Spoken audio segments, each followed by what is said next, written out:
So Roe versus Wade to save white life? Coming right up.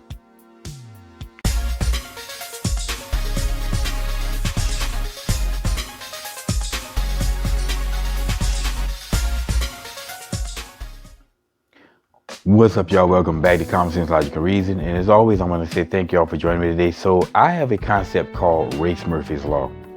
Now, Race Murphy's Law is basically a derivative of Murphy's Law, which just simply says that anything that can go wrong will go wrong, so plan for it. Well, Race Murphy's Law says that anything that can be race will be race, so hype it. And these race hustlers never disappoint. They're always crying about racism, looking for racism in anything. And if they can find racism in something, they're going to be crying and complaining, or they're going to take it to the white man's platform, crying about the white man. It doesn't matter what it is. I mean, if they can find racism in a frosted flake, not a whole bowl, not a box of frosted flake, one damn flake, right? To go with the one rib. If they can find racism in that one frosted flake, they'll take it to the street and lose their mind crying about all this oppression and nonsense. Now, unfortunately, Representative Mary Miller of Illinois gave them some bulletin board material. I want to thank you for the historic victory for white life in the Supreme Court yesterday. Now it's clear when you listen to what she said, she misspoke. All right, if you take for instance, you take the words white, right, life, they all sound the same, they all rhyme. So it's possible that you can easily confuse one for the other. We see this all the time. Joe Biden, he always messing up words, misspeaking, always falling. So anybody wants to criticize this woman for that, you can't criticize her and then not criticize Biden. But like I said, if you listen to it, it's clearly that she misspoke. But does the left care? Does the left give her any benefit of the doubt? Nope. Now, we've been telling you Roe versus Wade was about saving, the white community from their numbers going low. But if you don't believe me, check this out. President Trump, on behalf of all the MAGA patriots in America, I want to thank you for the historic victory for white life in the Supreme Court yesterday. Well, there it is, folks. There it is. The most honorable Marcus Messiah Garvey warned us.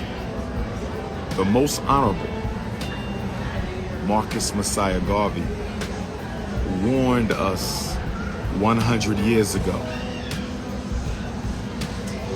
He said that a people who depends upon another race for their survival sooner or later dies.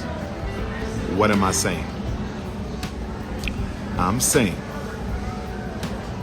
that if they can reverse the abortion law in the face of a very powerful white feminist movement, most voters are women. Most Americans are women. And yet and still, they threw out a federally guaranteed right to abortion. They can do this to the feminists. If they can do this in the face of the powerful white feminist movement, they can revisit civil rights. They can revisit voting rights. They can revisit school desegregation. They can revisit whatever is left of affirmative action. I hope American Africans are paying attention. I told you Negroes this would happen. Now, of course, Phill Scott is going to start race hustling for this. I mean, this dude's just a pure race hustler at this point.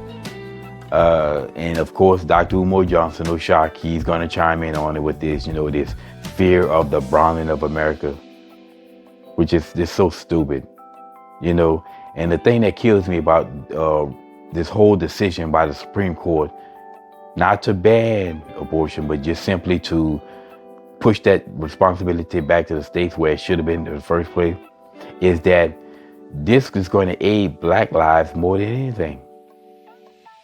So if anything, black people should be supporting this. If you really truly care about black lives, if you really are black BLM, you really should be supporting this decision, because abortion affects blacks more than, at a higher rate and percentage than any other race in America.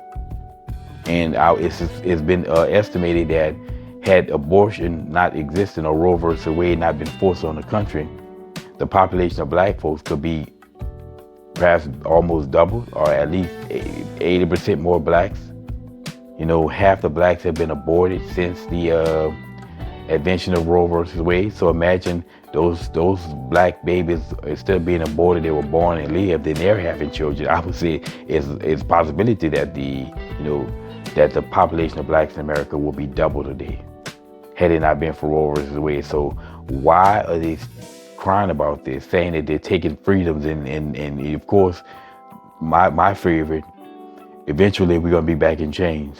It's just one step to get us back in chains. That's my favorite. But I still can't believe that black folks keep falling for this nonsense, the same nonsense over and over again. How many times, that old saying, fool me once, shame on me, but how many times do black folks have to keep getting fooled by this before shame on black people? I just don't get it. And of course, we know why the race hustlers keep doing this, because, well, they profit off of black people's brainwashing. They have to keep supplying that drug to black people to keep them hooked on the race drug. And they do it over and over again. I'm just hope and pray that one day black folks wake up, and honestly, we gonna be black. There are black folks standing at the pearly gates crying about the white man. I'm serious. That's how ridiculous black folks are with this foolishness. But anyway, what if she actually meant white life? I mean, she really truly meant it was going to save white life. And why? Well, so what? White folks can't be about the whites? They can't be about saving white lives, right? We can have BLM, right? Black folks can have the biggity black, all this foolishness, the pro-black stuff, but white people can have the wiggity white. I don't see a problem if she meant that we were going to save white lives. What's wrong with saving white lives? What's wrong with saving all lives? I mean, it is going to save all lives. But I don't see it. I just don't see how black people can keep crying about the pro-black this, but get upset when white people pro-white. And as far as this, well, that's because we were, and we were basically enslaved in this country. We were oppressed in this country. There's no black person today who's being oppressed. So there's no we. We need to stop with this we foolishness, this group collective oppression. You as a black person today has no excuse. So there's no such thing as we were oppressed. If white people want to say we want to preserve white life, I have no problem with that. If there's going to be black people who's going to be the pro-black. All right, we have pro-Hispanics in America. I'm pretty sure there's pro-Oriental people somewhere. But the fact is, white people have every right to want to preserve their race and their culture. I don't want to hear the BS. But anyway, y'all, in closing, like I said, it was clear, I mean, if you listen to it, that she misspoke and she jumbled the words. But regardless of if she really meant it, I really don't care. Because white people have just as much right to preserve their race and their culture as black people. If black people do more crying about this, I think the problem is black people, we need to stop the crying and start doing.